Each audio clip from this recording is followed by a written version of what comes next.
Tomorrow, I will tell a story. Snow White, keep on watching. Snow White.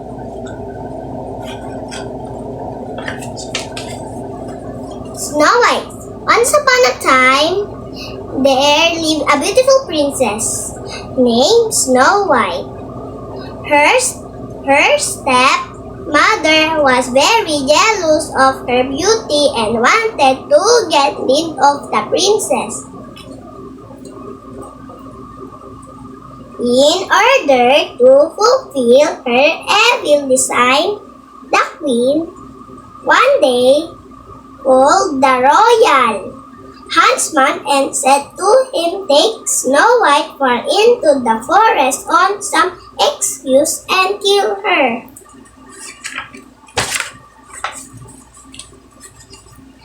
The huntsman obeyed the queen and took the princess to a thick forest. When he took out his knife to stab her, she put on an innocent smile on her face. It made the huntsman change his heart. Snow White felt shocked to know the queen's design.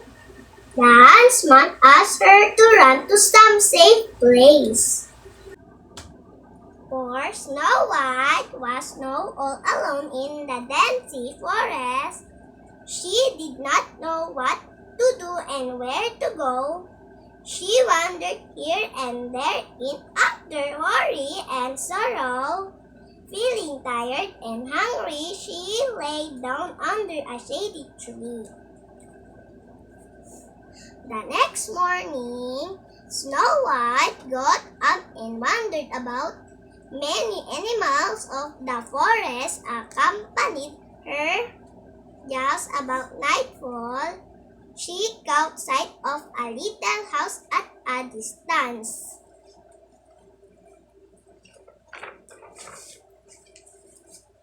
Snow White walked up to the house and entered it silently.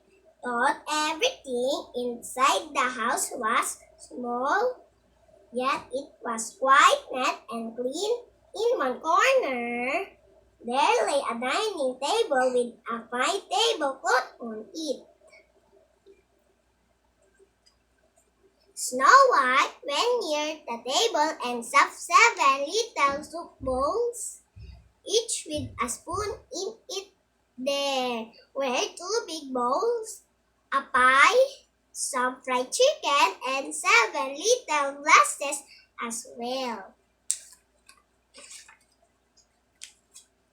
Then climbing up a staircase, Snow White reached the bedroom of the house. There were 7 little beds, each covered with a clean sheet and a soft pillows on it. The house belonged to 7 dwarfs who worked in a mine in a nearby mountain. Very tired as Snow White was, she lay down on one of the beds and fell fast asleep before long. As it grew dark, the masters of the house returned home for their place of work. Tired and hungry as they were, they sat at the dining table and enjoyed their dinner. Having had their food, the dwarfs reached their bedroom and lighted the lamps kept there. They were highly surprised to see beautiful Snow White lying asleep on one of the beds. They did not want to disturb her sleep.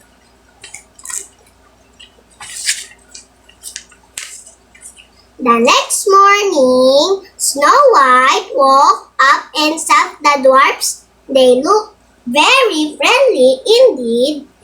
Seeing her condition, they lost no time to follow that she was in some trouble. The dwarfs invited Snow White to share their breakfast and asked her, "What is your name? How did you find the way to our house?" "My name is Snow White," replied the princess. Then Snow White told the dwarfs that her stepmother had tried to get her killed, but the royal huntsman had spread her life. Left alone in the forest, she had wandered all day long and finally reached their house.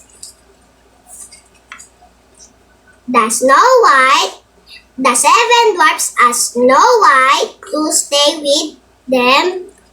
She also felt that she was quite safe with them. They promised to love her and care for her in every way. Meanwhile, in the place, the wicked queen came to know that Snow White was still alive and that she was living with the seven dwarfs in the forest. The evil queen was actually a witch. She made a potion, dipped a red apple into it, and caked to herself with only one bite of this apple. Snow White will close her eyes forever.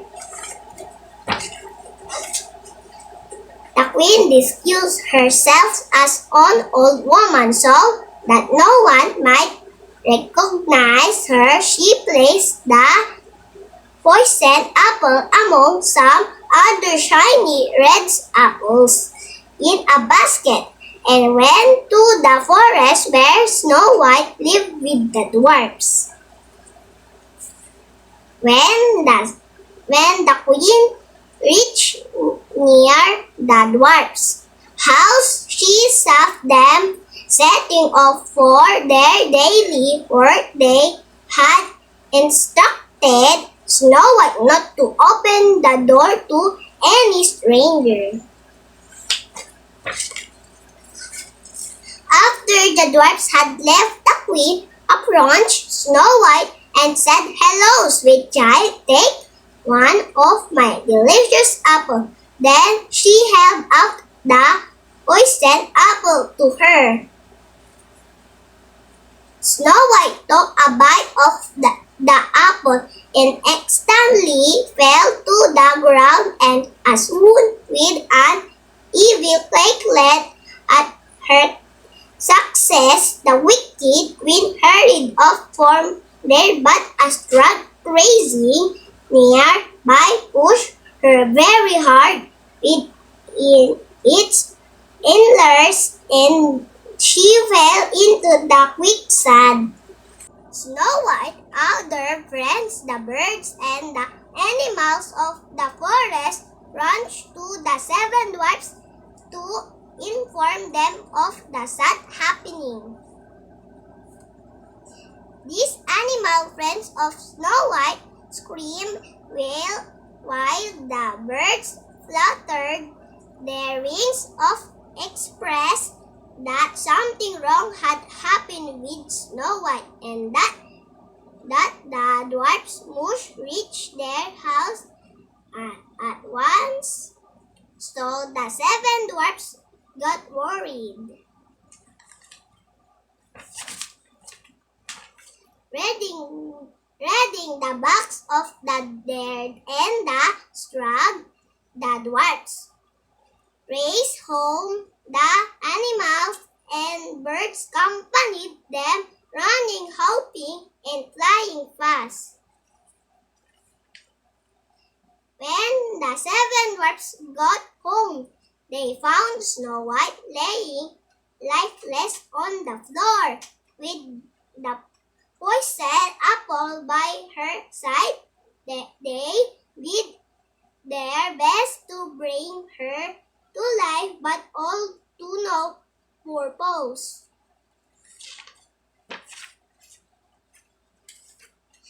The sad dwarfs kept weeping for a long time. Then they built a bed of flowers for their beloved lad on it, put her in a glass confine, and carry her into the forest. The dwarfs and the animals of the forest keep watch of her body, and every day they laid flowers around her confine. Once day, a handsome prince rode into the forest and stopped them.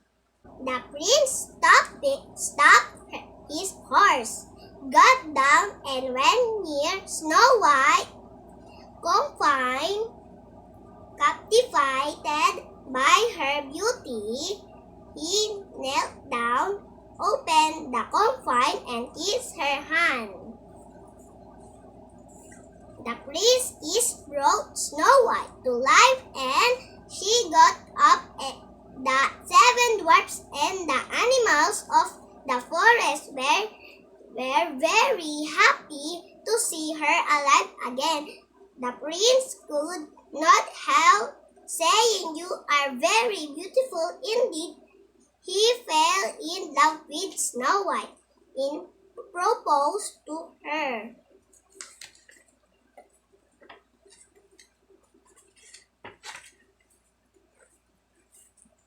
The prince lifted Snow White up onto his horse, and they set off for his father, kingdom.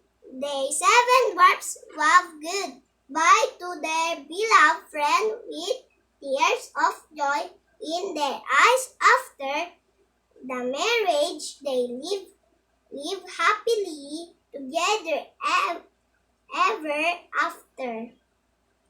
That's all. Thank you for watching. Bye-bye.